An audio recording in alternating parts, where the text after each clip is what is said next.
So I thought what we'd do, first of all, is show you the steps of how we put stained glass together. We created this cube a while back as an art project. I can't remember. It had something to do with Schrodinger's box that a friend of ours had. And so here is what we believe is the 4 seasons of creativity. First you imagine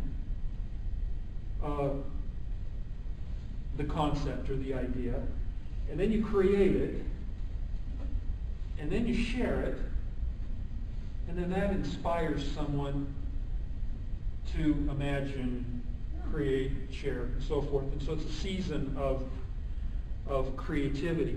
Well, now, so the box shows how, this shows how we build stained glass windows, and I thought, rather than just bring a whole bunch of parts and stuff, I'd just bring this and show you how it works. So we start out at the very bottom here. You can see that we start with a pattern, and the pattern is just drawn out on, we use butcher paper. Sometimes we'll draw it, sometimes we'll print it out on a plotter.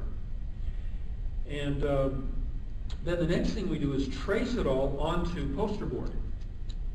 And the poster board gets cut with a slight gap taken out of it so that it's smaller than the actual lines. Yeah, there's 3 blades, and you cut along, and it takes that little space out. And so then we trace that on the glass. And then when we trace the glass, first thing we do is we trace on it and then cut it out to the right size. And these 3 have been cut and ground. Then the next step is we wrap it in copper foil. Then we solder it. Now we tinned these 2 so that you could see how that changes its look. But that's not really the way we do it. We have it all together and we solder it all together. And then after that, usually Jeanne scrubs and scrubs and scrubs. And I'll tell you, almost every window takes about an hour of scrubbing, polishing, applying the patina, which is a coloration that stains the outside layer of the solder, and then she waxes it and does all that. So, those are kind of the steps. So if you're interested in doing stained glass, that doesn't sound too difficult, is it? And you don't have to be a great artist to do great stained glass art. You can take very primitive, very childlike drawings and do them and execute them in stained glass and come up with something that really looks fabulous. There's something about the quality of the glass that that allows you to do so much. And let's see, this one. Did you want to talk about this one, Jeanne? Well, you can. I just wanted to show what a cartoon is like. So yeah, this is a cartoon of one of her women of faith. We've done 7 women of faith, and then the 8th value came in, and so we're going to do an angel. And this is one of those. We did it on a cardboard so we could kind of see. Yeah, and I think we're going to do the whole series on that because they're a lot easier to carry around. Yeah. They don't break as easy. But this is about a $3,400 piece of glass, and so that's about 3 square feet of glass. So that's $1,100 per square foot. So that's, I think, our most expensive glass that we've ever because it's done. It has so many pieces. Yeah, and it's based on Boreas by John Waterford. And he that was one that was lost for like 90 years. They just found it about 10 years ago. But they had pictures of it or something, so it wasn't really lost. No, The face, is that the paint and then baked on? Do you do it that way? Well, on this one, what we did was we sandblasted where we wanted it to stick, and then we used enamel paints so that they would. So you sandblast to give some tooth to the glass, and then you paint it on with enamel because it's So you do really like a rugged. stencil and then cut out and then sandblast over the stencil? Like that? Yeah. What we do is we actually apply a resist, either a rubber resist or just contact paper, and then usually we take the face has already been drawn up, and I will take spray glue and spray glue that, and then apply it, and then cut it out, sandblast it, and then paint it afterwards. And now recently we just did 2 angels that were about this wide, let's say about that high, and they have the faces of our 2 eldest daughters.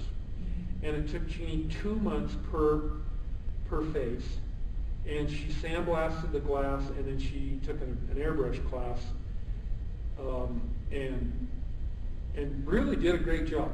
So they look good, and we're looking forward to installing them. In fact, we're going to sort of show them off at an open house in our home in May, right? Is it a private person that bought them? You should install. Where are they going? They're going in our house. Oh, your house? Yeah. Every once in a while, you have to do something for Yeah, yourself. that's cool. And it doesn't happen very often, but so Jeanne was going to tell you a little bit about the design process. Shutters. Yeah, they're so 3 hinges, and they will open up and close. So, That's cool. So the light will go through them inside. Wow, that's really cool. My turn? yeah, your turn. You're All up. right. Now the glass part, the technical part, that was his forte. And what I like to talk about is the meaning behind the glass. That's what I love about stained glass, is that the motto that I have adopted is invite the light. And I feel like that's what glass does. It's like a painting that just brings the light in, and it's part of it. And I love to use these as a symbol. Like this one I did for a business networking group called The Gathering.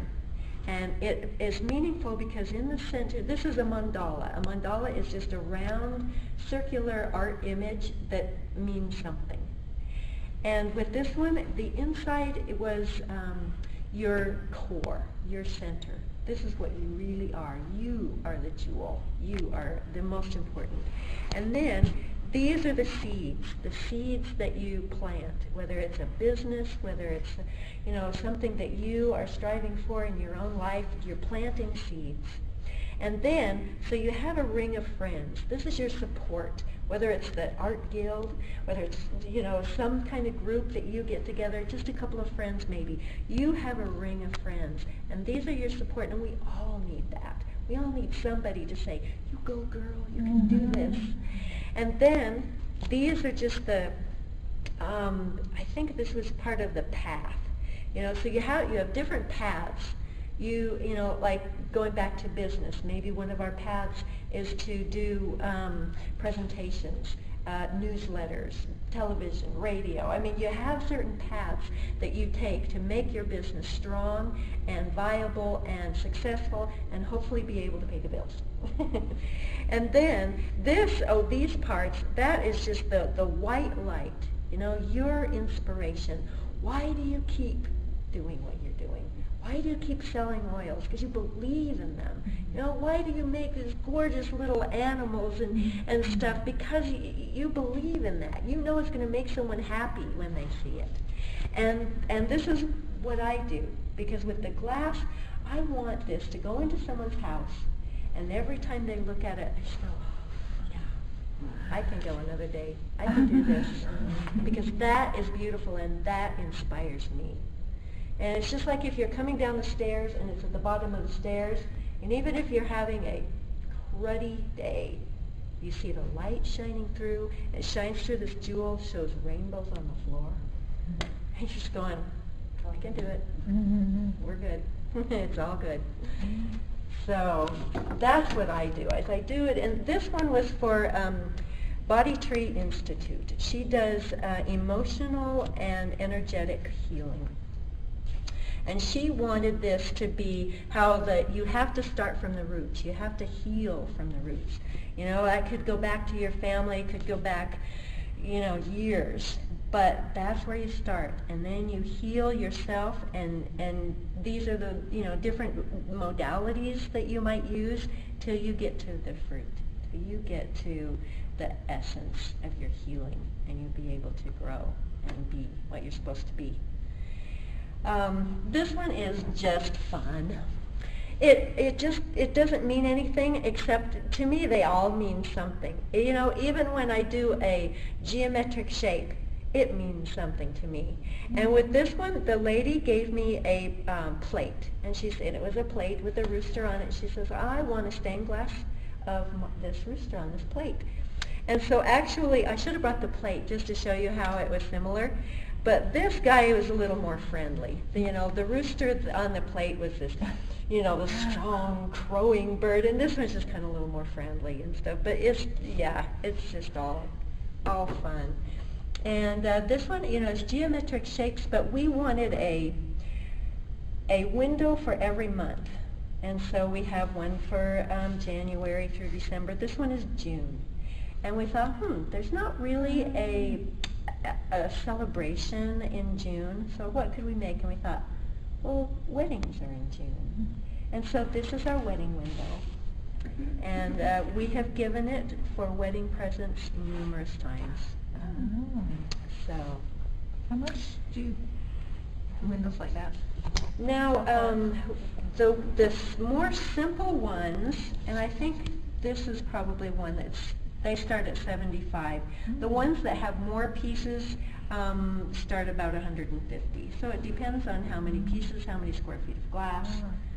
Now those two are 250, and that's because they're also being published in Jeannie's second book. Yeah. See, she's This got... is the first one, and it's about, I call it Stained Glass for Meditation. And I'll let you look at one, since there's only a few of us here, we can all look at one. Yeah. But I find inspiration in so many different places, and so I thought I wanted to write a little essay about where I get the inspiration for these different windows. So, you know, so one, like this one. This was a Craftsman Window, and I love the Craftsman design. It's simple, and yet it's beautiful.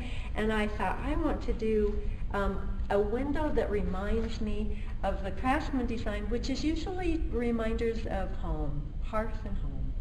And so that's where that comes from. So I just kind of did different designs and what they meant to me. One other thing we do too is to make fused glass. Like the one that I'm wearing, it has just different pieces of fused glass, and so I will cut a piece out and then just make just little designs. Like every one of those are a different art piece, teeny weeny art piece. And so we throw them in the kiln and actually place them nicely in the kiln. And just make little pieces of art that you can wear. So that's kind of fun. The Celtic, oh yeah, beautiful. I love those.